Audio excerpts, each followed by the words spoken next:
What's happening, guys? Gemma here. I'm back again for 2 Girls 1 Gaming Topic with... I'll be Dolores today. Dolores! Welcome, Dolores. How are you? Can we just use my real name? I was just joking. Jessica! Let's get a new name tag on. So for those of you that are new to the channel, 2 Girls 1 Gaming Topic is the kind of playlist where I do barely any editing. We just talk. And somebody actually said to me when we first started this a while ago that they use this playlist as a podcast when they're at work because they can just kind of have it in their pocket and the headphones in. So we're just going to chat some chat. Now, you came up with a really good topic as usual. Do you want to tell the good people what your topic was for today? I mean, they've seen it in the title and description anyway, but go for it. I guess it would be using the PS4 or PlayStation 3 or any console, you know, Xbox One S, for, say, a streaming device or something other than games. Yes, yeah, and how kind of useful is that, and do you even use those features? Or is your console primarily for gaming, digital or kind of hard copies of games? Now, you probably more than me would use a PS4 or an Xbox One S as like a streaming device for Netflix. Yep. And Sky. Sky, which is like, it's cable. So if you're, say, in the US, you know, it'd be like Comcast or Time Warner Cable or whatever cable provider you have. So yeah. Out of interest, if you're watching from North America, do you have like a Comcast app? Because we have like a Sky app in the PlayStation 4. So what do you guys have in the American side of things? Would there be a Comcast app, do you think? Well, it depends on what area you live in. The US and Canada, I mean, they're so big that, say, Comcast might only be in a small area where there's all different providers throughout the US. So basically, it's your main cable or television provider. Okay, so I guess you guys would have whatever app is in your area. So I'm not like a huge fan. I mean, what are you kind of like? I mean, I'm going to talk about some stuff in a minute, especially around the Xbox One S. But for you, Jess, what are your thoughts on it? Useful, not useful? Is it a selling point? I don't think it's a selling point. I think it's an afterthought, at least for me anyway. Okay. And what do you mean, like you buy the games console because you want, like, say, a PS4 you want to play the games, yeah, and then you get it and realise, oh wow, there's this app, there's that app, there's this, etc. Yeah, there's other uses for it. So I mean, I like to watch Netflix. And I can watch Netflix on the same television that my PS4 is hooked up through, but going through the smart TV, it seems a bit of a pain, and going through the PS4 Slim, it's really easy to access Netflix and Sky, like my cable. If I want to watch, like, catch up or, you know, shows that I missed or whatever, I can watch them, say, downstairs on our main television, or I can watch them on, like, my Mac. But if I really want to just lay in bed and watch something on the big screen, then I can turn the PS4 on and watch shows I missed through that. Yeah, you know. I think that's a really good point. You mentioned that it's super easy rather than use the functions through a smart TV. You know, get into Netflix or whatever app. It's dead easy to put a PS4 on and get straight to Sky, Netflix, catch up, iPlayer, and you're kind of away. Now, just on that point, Jess obviously has mentioned the PS4. We are primary consoles of PS4s in this house, but we've got an Xbox One S downstairs. Now, the other day, I wanted something on the background. You know, I'm off work, I was chilling out, I wanted just a lazy day, and I thought, I'm going to watch episode 7 on Blu-ray, so I'll give it a whirl in the Xbox One S, you know, with all its kind of glory around the, you know, upscaling and whatnot. So I pop the disc in, and it asked me to download the Blu-ray player. And I was like, what? Hang on a minute, because on the PS4 you just pop in your Blu-ray and away you go, you can start the film, but it kind of bolted on another kind of 5 minutes, which is not a lot, but it was a bit of a faff to kind of download the Blu-ray player just to watch a DVD. I thought it would kind of already be...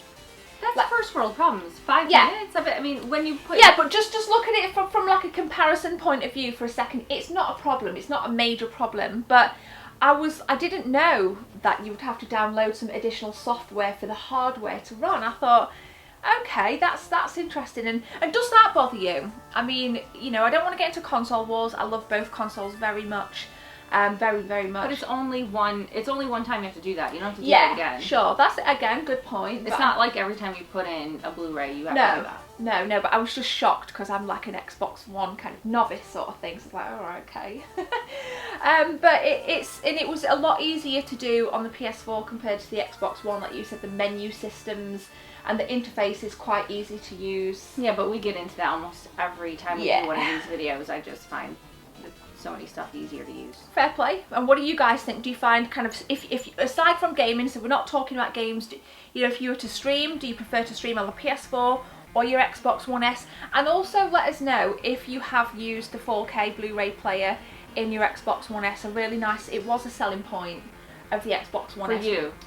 Well, not necessarily for me, because I mean, me watching episode 7 the other day was one-off, kind of like, oh, I've got some time to kill.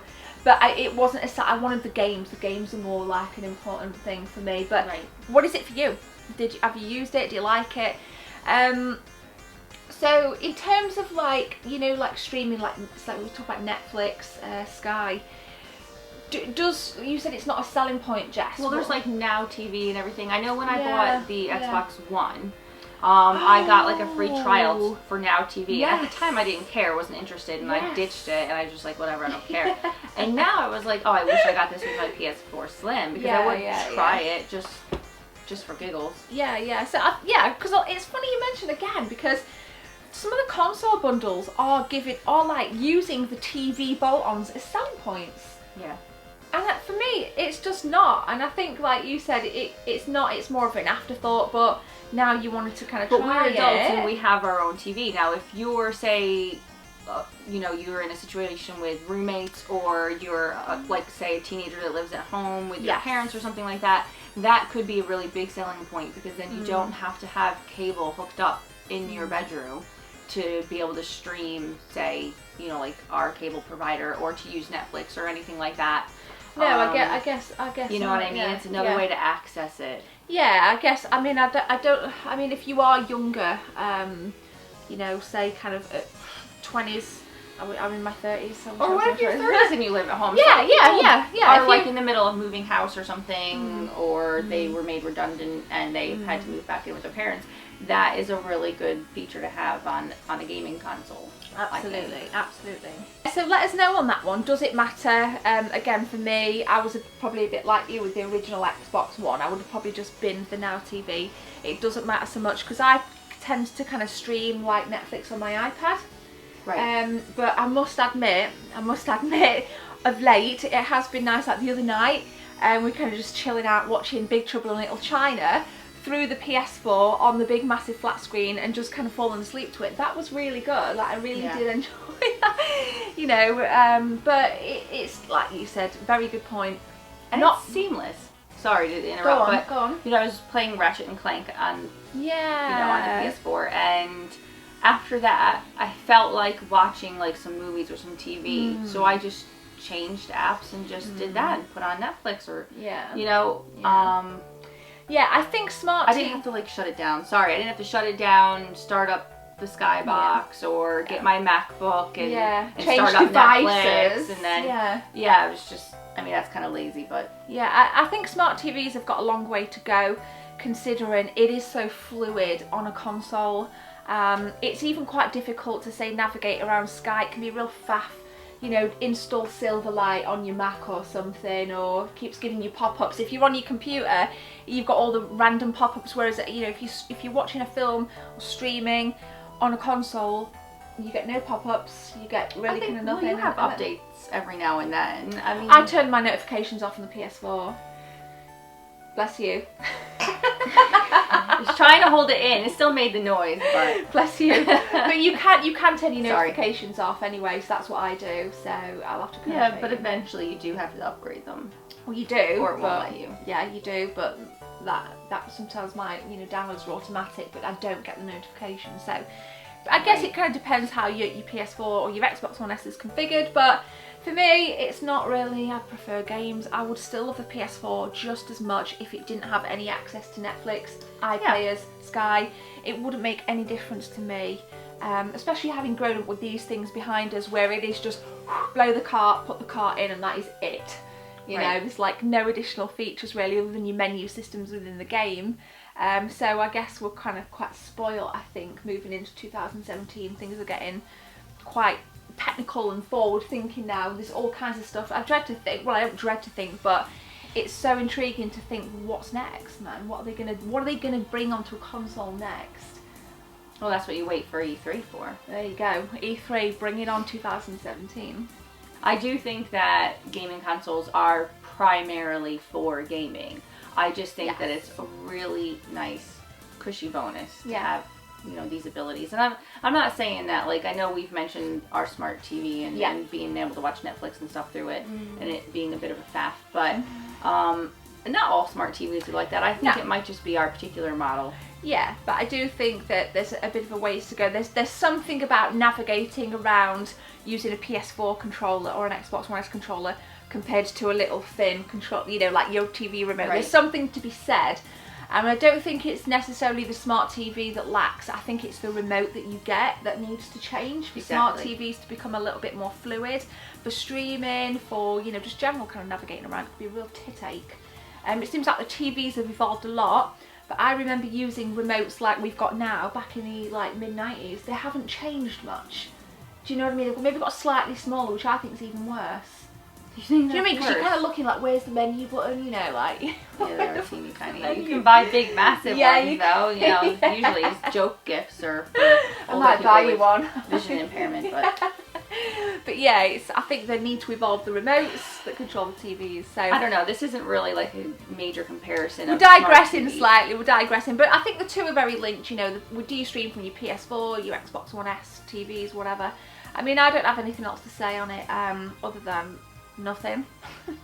Other than nothing. Yeah. I think we've kind of, you know, we've shared the views. We've put the questions out there. Do you guys stream? Do you care? Is it a selling point? That's my main question that I want to know. Is it a selling point for a console to be able to stream from? Do you care about 4K Blu-ray players? I know they can be quite expensive if you buy them as a standalone, so I guess you are getting a bit more for your money with the console. Plus, who really buys? I guess a lot of people still do, but for me personally, I don't buy DVDs or Blu-rays or anything like that anymore. No discs.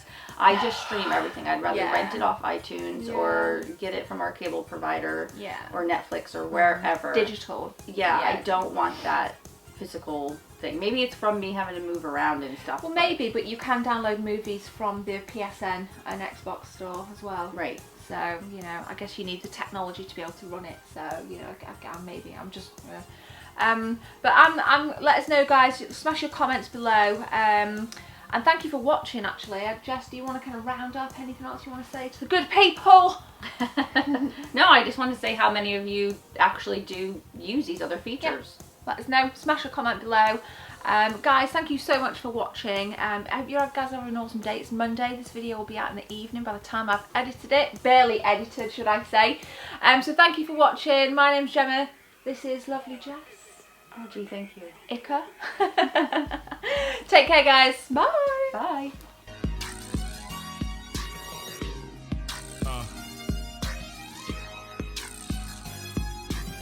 I represent the super dimensional space force.